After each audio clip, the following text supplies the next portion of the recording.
tal? ¿Cómo están? Buenas noches, qué gusto saludarlos. Bienvenidos a Malditas Redes Sociales. Hoy hablaremos del hashtag Ni Censura ni Candados. Tras la aprobación de la Ley Federal de Derechos de Autor, ¿se trata de censurar Internet o de protección? Dos jóvenes de secundaria se unen para conectar a pacientes con COVID y sus familias gracias a la tecnología. Les tenemos esta historia. El usuario de Twitter que preguntó a Beatriz Gutiérrez Müller sobre cuándo recibirían a padres de niños con cáncer ha recibido hasta amenazas de muerte. ¿En qué se han convertido las redes sociales? Filtraron su identidad, su dirección y más. Hablaremos de este tema. Cientos de marcas retiran su publicidad de Facebook a manera de boicot, ya que la red social no ha atacado los discursos de discriminación y odio. Y ya está abierta la convocatoria para los Latin American Research Award de Google. Les diremos cómo, cuándo y dónde. ¿Están listos? Comenzamos.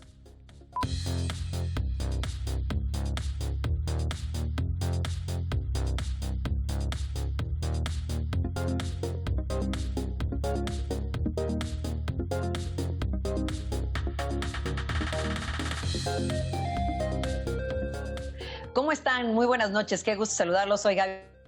Bienvenidos a Malditas Redes Sociales. Esta semana inició el semáforo naranja y se hizo trending topic en la Ciudad de México con la reapertura gradual y escalonada de algunos sectores, algo que no pasó, por supuesto, desapercibido en las redes sociales y que generó, por supuesto, polémica tras las altas cifras de contagios y de positividad en las pruebas realizadas. Hoy por la mañana también se hizo trending topic semáforo verde, y es que se posicionó este tema en Twitter tras filtrarse una versión preliminar del plan para transitar a la nueva normalidad de la Ciudad de México.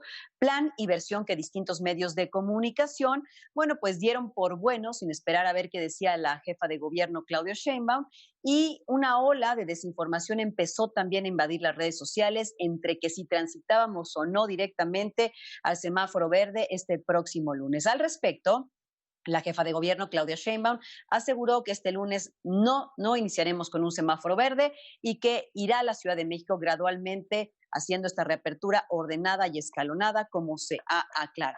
Pero otro tema fundamental en la semana tras la entrada en vigor del TEMEC, pues ha sido algo que se discutió y se aprobó en la Cámara de Diputados. Se generó el hashtag que se estuvo moviendo fuertemente, ni censura ni candados. Y es que creadores, artistas, cibernautas y también algunos actores políticos entraron en debate antes y después de que este martes en la Cámara de Diputados se aprobaran algunas reformas a la Ley Federal de Derechos de Autor. Con una mayoría apabullante, 369 votos a favor y 0 en contra, esto no tiene que ver con partidos y al rato lo vamos a platicar, se autorizó, de acuerdo a distintas opiniones y organizaciones, la censura en Internet, buscando proteger o en nombre de proteger algunas obras artísticas del uso no autorizado o indebido a través de tecnologías digitales. Para platicar de este tema, me da mucho gusto saludar a Luis Fernando García, quien es el director de la Red de Derechos Digitales. Luis Fernando, ¿cómo estás? Qué gusto saludarte. Muy bien, muy buenas noches. Gracias por la invitación. Una discusión que sin lugar a dudas, aunque se haya aprobado, no termina. ¿De qué estamos hablando? Para muchos es censura en Internet y para otros es una protección a los derechos de autor. Platícanos. Bueno, en estos días fueron aprobadas en Fast Track, en el Senado se aprobó el lunes, diputados el martes, se publicó en el Diario Oficial el miércoles y desde el jueves es ley en México. Reformas a la Ley Federal de Derecho de Autor y el Código Penal Federal que establecen cuestiones muy preocupantes desde el punto de vista de las organizaciones de la sociedad civil como la nuestra, en particular respecto de dos aspectos. El primero tiene que ver con un mecanismo de censura incorporado a la Ley Federal del Derecho de Autor, por medio del cual una persona que alegue, con un simple aviso, donde alegue que un contenido en Internet viola derechos de autor, obliga a las empresas intermediarias de Internet, a los proveedores de servicios en Internet, a bajar ese contenido. Es importante mencionar que estos contenidos no se ha determinado si violan o no violan derechos de autor. Es solamente una persona alegando que se violan derechos de autor y eso es suficiente para bajar ese contenido. Esto, desde nuestro punto de vista, es claramente violatorio de la Constitución y del derecho a la libertad de expresión reconocido en tratados internacionales, porque, insisto, antes de que haya una determinación jurídica, antes de que un juez decida si un contenido viola o no viola derechos de autor, se baja, se censura primero y se hacen preguntas después, algo que está prohibido por la Constitución.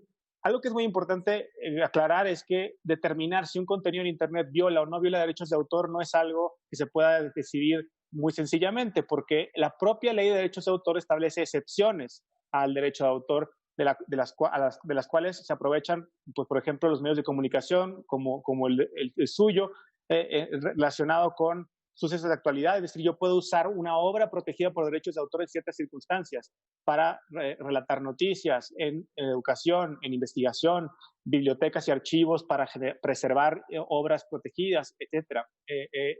Entonces, el querer decir, es que es para proteger derechos de autor, pues pasa por alto que se baja el contenido, se censura por tiempos, al menos en el mejor de los casos, por tiempos de al menos 2 semanas, sin que antes se haya probado que ese contenido verdaderamente viola derechos de autor. Ese es el primero de los dos asuntos que nos preocupan. El segundo aspecto tiene que ver con la prohibición y el establecimiento de sanciones por lo que se conoce en la ley como la elusión de medidas tecnológicas de protección, también conocidas como candados digitales. Estos candados digitales los encontramos que tienen software dentro, ¿no? Por ejemplo, un DVD, ¿no? Un DVD tiene un candado digital que impide que puedas copiar el contenido del DVD. Sin embargo, por cierto, como mencionaba, hay excepciones al derecho de autor que te permiten copiar el contenido del DVD. Por ejemplo, el derecho a generar una copia privada de un DVD que adquieres legalmente, o sacar un fragmento y utilizarlo en una clase para fines educativos, o en la televisión para participar en el debate público sobre sucesos de actualidad, o si es sin fines de lucro. Sin embargo, y eso sigue sin ser ilegal, pero lo que se hace ilegal es que si para generar esa copia o para acceder a ese derecho, ejercer ese derecho, necesitas romper un candado digital como el que se encuentra en un DVD, estarías violando la ley federal del derecho de autor, podrías ser merecedor de sanciones de hasta 1.7 millones de pesos de multa y en algunas circunstancias hasta 6 años de cárcel. Y además hay mencionar cómo estos candados digitales de manera creciente están incorporados a un montón de objetos tecnológicos que utilizamos: teléfonos, computadoras, electrodomésticos, impresoras, automóviles, tractores, que impiden o de alguna manera limitan lo que los usuarios podemos hacer con esos objetos de tecnología. En este sentido, una de las necesidades que muchas personas tenemos y tienen para necesitar romper candados digitales es para poder reparar esos dispositivos o diagnosticar fallas en los mismos. Entonces, desgraciadamente en la ley no se incluyen suficientes excepciones que protegen estos efectos legales. Insisto, reparar tu dispositivo es legal, usar una obra protegida en ciertas circunstancias es legal, pero si para ello necesitas romper un candado digital, no hay ninguna excepción en la ley que te proteja, y a partir del día jueves esto es ilegal. Por cierto, muchas de estas excepciones sí existen en los Estados Unidos y no existen en México. Es la paradoja. Se decía que la prisa era para tener un piso parejo con Estados Unidos, y hoy reparar un tractor, por ejemplo, en Estados Unidos es legal y en México es ilegal. Pero esto me lleva a un problema mucho más de fondo, porque senadores y diputados, ahorita vamos a platicar del método con el que se aprobó, porque fue un carro completo. Esto no tiene que ver con colores y con partidos, sino con un método y la urgencia de la entrada en vigor de un tratado comercial con Estados Unidos y Canadá. A mí lo que me lleva a todo esto es que de fondo no tenemos en el país realmente una discusión de la agenda cultural digital. O sea, se aprueban cosas, hacen cosas, siento con un poco de desconocimiento, como lo tienen ustedes en la materia. ¿Qué opinas al respecto?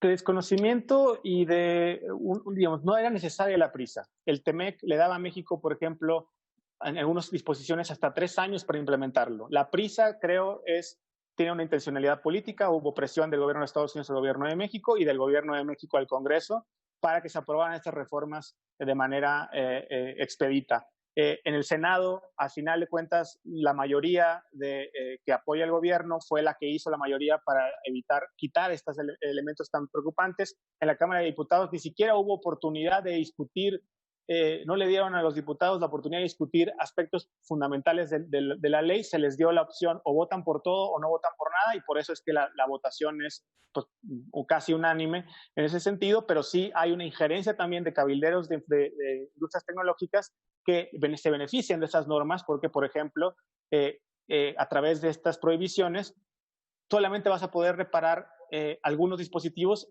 con el fabricante. Si lo quieres reparar por ti mismo o lo quieres reparar en un técnico independiente, esa actividad podría ser considerada ilegal en ciertas circunstancias si es que para reparar ese dispositivo necesitas romper un candado digital. Entonces, hay intereses de los Estados Unidos, de industrias muy específicas, principalmente extranjeras, que tuvieron una injerencia, creo, vergonzosa e indebida en la acción del gobierno y del Congreso. Ahora, ¿qué sigue? Porque entiendo que ustedes van a apelar a otras instancias, como es la Suprema Corte de Justicia de la Nación, el máximo tribunal del país, con miras a encaminar este proceso a realmente una discusión intensa, que eso es lo que debe de surgir de todo esto. Así es, estamos invitando a la gente que solicite a la CNDH, que es la que puede hacerlo, que impugne estas reformas y las lleve a la Suprema Corte de manera que pueda determinarse su inconstitucionalidad y se restauren los derechos que nos han quitado de la mañana, de la noche a la mañana. Y además, organizaciones y grupos estamos preparando una serie de impugnaciones y de juicios de amparo en contra de estas disposiciones, porque son claramente violatorias de la Constitución y de los derechos humanos de los que México, a los que México se ha comprometido también a cumplir. El TEMEC no está ni por encima ni de la Constitución ni de los tratados internacionales de derechos humanos. Y por cierto, estas reformas no eran necesarias o obligatoriamente se tenía que legislar así conforme al TEMEC. Se podía haber hecho bien, pero por prisas y presiones políticas e influencia indebida de cabilderos de ciertas industrias es que tenemos este resultado desastroso. Un tema preocupante, sin lugar a dudas, que vale la pena seguir discutiendo y no quitar de un punto muy importante que son los derechos digitales que tenemos absolutamente todos los usuarios de la tecnología y de las tecnologías de la información y la comunicación. Luis Fernando, muchísimas gracias por esta conversación y bueno, no queda aquí. Prometemos darle seguimiento al tema y por supuesto estar en contacto con la red de derechos digitales que ha hecho un extraordinario trabajo en este y en muchos otros casos al respecto para defender nuestros derechos. Gracias, Luis Fernando. No, lo agradecido soy yo. Muchas gracias. Muchas gracias. Bueno, vamos a hacer una pausa, no sin antes contarles esta historia en Click 22. Dos jóvenes de secundaria se apoyan de la tecnología para conectar, que ya se ha dicho que es fundamental, a pacientes con COVID y a sus familias. ¿Cómo lo hicieron? Click 22 tiene la respuesta. Una pausa y ya volvemos. La situación en los hospitales del país donde se encuentran aquellos infectados con la COVID-19 es delicada. Muchas de estas personas han tenido que ser aisladas por completo de sus seres queridos y han quedado sin forma de mantener una comunicación con ellos. De todas las necesidades que están surgiendo en esta pandemia, dos adolescentes mexicanos decidieron enfocarse en esta parte emocional y humana. Montse y Santiago, dos estudiantes de tercero de secundaria, iniciaron una campaña con el objetivo de ayudar a conectar a los pacientes en los hospitales con sus familias a través de videollamadas realizadas con tabletas que son compradas o donadas específicamente para este propósito. Unidoscontabletas.org es la página donde te invitamos a conocer más de este proyecto, qué actividades se realizan, los beneficios que se generan con dicha acción y las formas de donar, además de testimonios y relatos de aquellos que se han beneficiado de esta idea.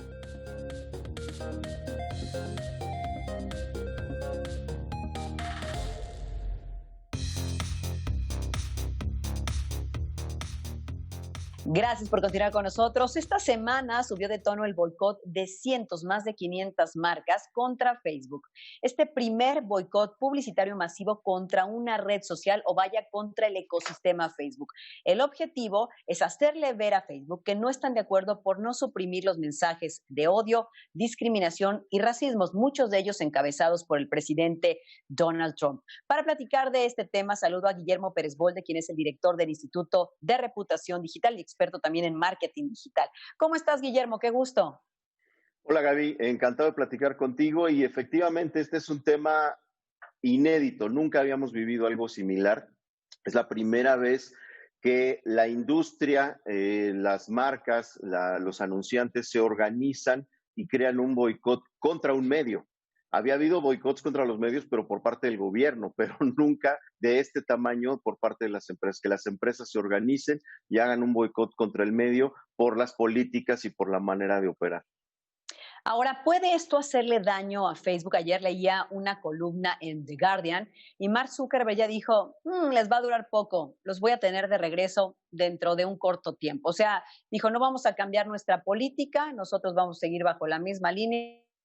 ¿Puede llegar esto y cómo impacta en términos económicos a esta red social o al ecosistema Facebook?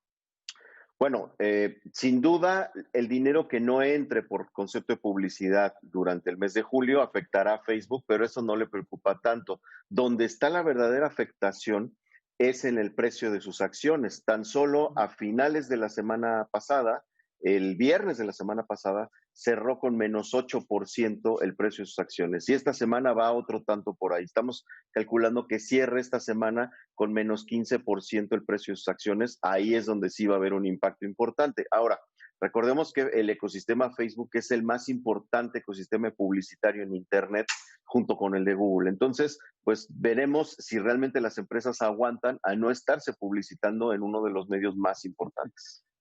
Acabas de tocar un punto bien importante, porque hablando del ecosistema Facebook, estamos hablando de Messenger, de Instagram y de Audience Network. Esto es bien importante porque las marcas anuncian que van a boicotear a Facebook por un mes. A ver, ¿a quién le pesa más? Por eso sale con la tranquilidad Mark Zuckerberg, una vez más, que ya es otra raya más al tigre, a decir, pues, bueno, nosotros no vamos a cambiar nuestro discurso ni vamos a modificar las políticas, pronto van a regresar. O sea, tiene una seguridad que parece invencible.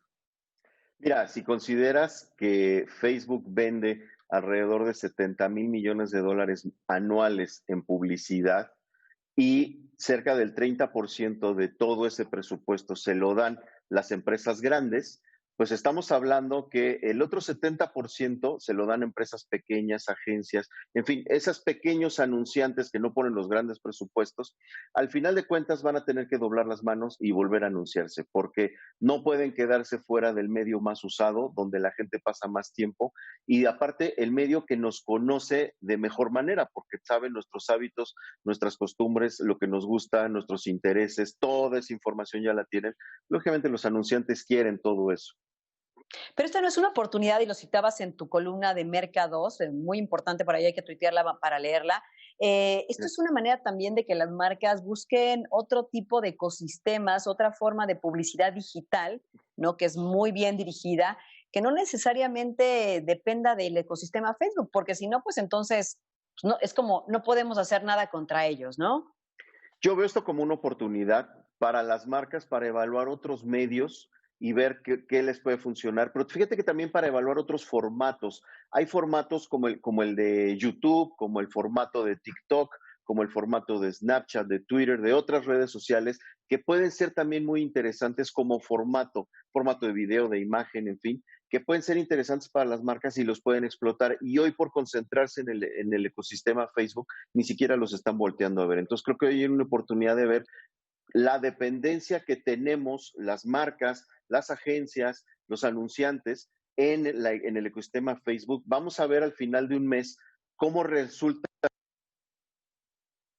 lo que más utilizabas antes, ¿no? Entonces, es muy interesante la reflexión que hoy podemos hacer y yo creo que hoy tenemos que ver esto como una oportunidad muy grande de ver cómo nos está funcionando sin ese medio, qué tanto lo extrañamos y qué pudimos hacer sin tener ese medio con otros medios disponibles.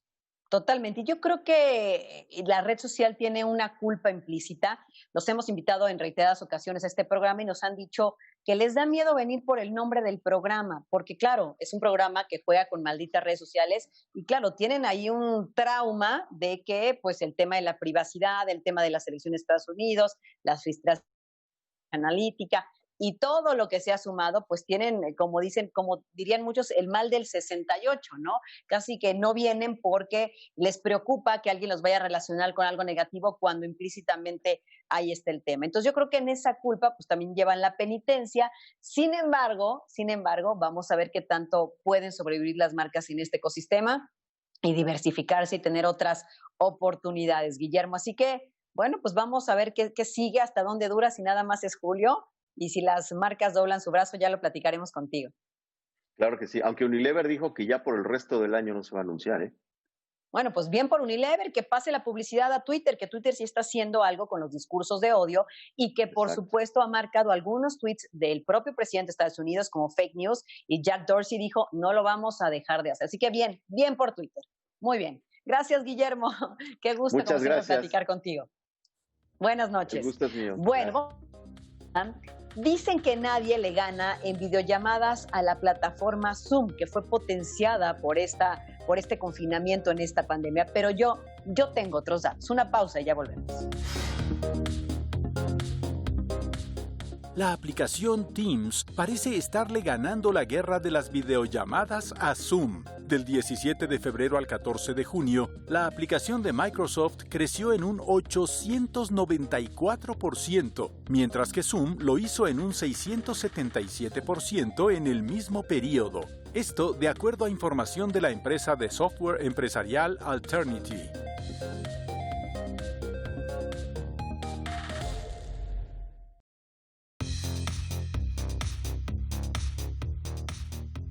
Muchas gracias por continuar con nosotros en Malditas Redes Sociales. Vaya lo que puede hacer Twitter con la vida de las personas. Este 1 de julio se cumplieron 2 años de que el presidente Andrés Manuel López Obrador ganara las elecciones. Al respecto, su esposa tuiteó, pues, para recordar esta importante fecha. En ese mismo tuit, un usuario de Twitter le preguntó cuándo atendería personalmente a los padres de niños con cáncer y puso gracias por su amable respuesta. La esposa del presidente contestó, no soy médico, a lo mejor usted sí, ande, ayúdelos. Algo que se tomó como una respuesta insensible, justamente por el tema de lo que han sufrido los padres de niños con cáncer al no tener acceso a los medicamentos.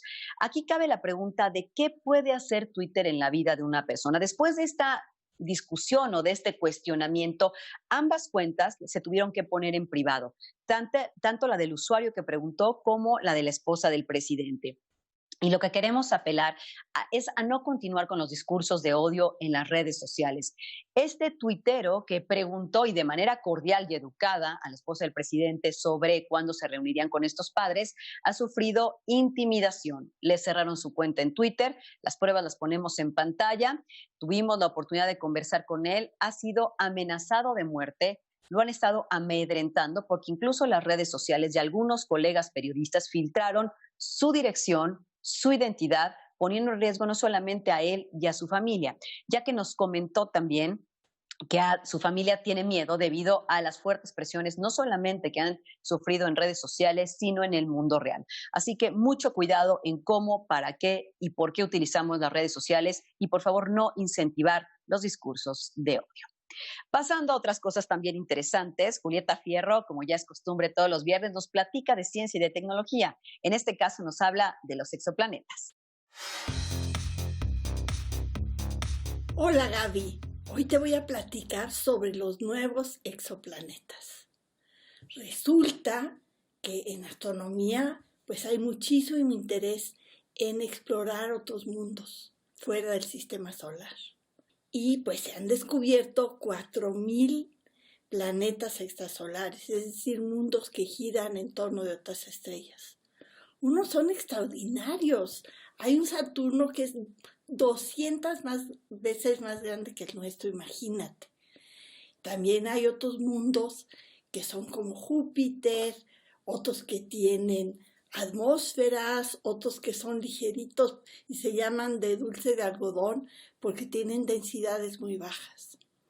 Pues resulta que ahora nuestra estrella más cercana, Próxima Centauri, tiene 2 planetas y uno está en la zona habitable, es decir, en la región que está en torno de la estrella donde la temperatura es tal que puede haber agua líquida. Y siendo una estrella que está a 4 años luz de distancia, es decir, muy cerca de aquí, pues nos hace pensar, como te imaginarás, que ahí podría haber vida extraterrestre. Nos vemos en la próxima.